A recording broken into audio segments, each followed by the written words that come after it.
Hey there, I wanted to make a video going over how to find the local max and local min of a graph. So if you're looking at something like a cubic function, which this is, you're not going to have like a vertex per se. You're going to have what we call a local min, which is anytime it dips down, or a local max, which is where it peaks upward.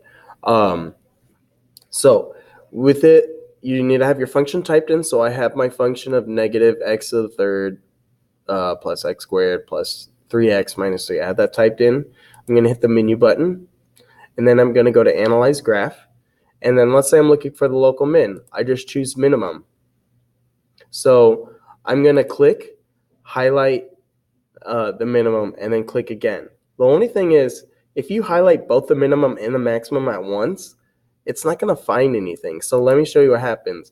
Here's the minimum, yet it said it's way down there. So it doesn't seem to mess up. So let's go back. I'll undo, Control Z. And so I'll do the analyze, and I'll do the minimum. And I make sure I don't highlight the maximum, and I'll just highlight what I need. And so I have the minimum clearly highlighted. And so if you click and hold, you can move it like I'm doing right now. This is the minimum. This is my local minimum. All right. So how would I go about getting the local max?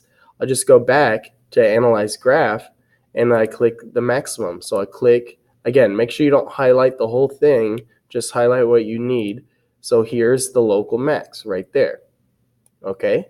So what other pieces of information might you need to know on a graph? Well, you might need to know the zeros. So I'm going to go to Analyze Zero. So there's a 0 here. So I'm going to just highlight that one. I'll go back to Menu, go back to Analyze, and click 0 again. And so I'll highlight this one. And so let's see if I can move this. So I have a 0 here at 1, 0, and at 1.730, and then I have one more 0. I'm going to click, highlight, click. All right. So I found all my zeros and all my max and mins. If I need to find anything else, Control T will pull up a table, and you can scroll through the table and find whatever value you need. And Control T makes it go away as well. Okay. Let's say you wanted to find a very specific value, and it was a big value.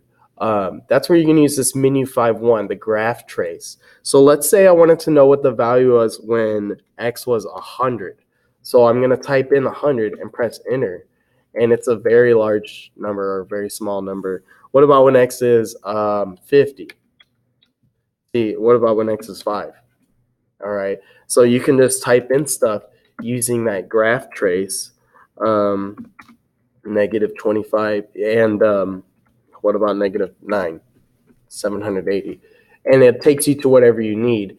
And you can just keep doing it over and over, and then I can just hit escape to make it go away. And if I want to go back to where I was before, I need to go to Window, and I need to go to Zoom Standard, and there I am back to my screen. So I'll do one more example.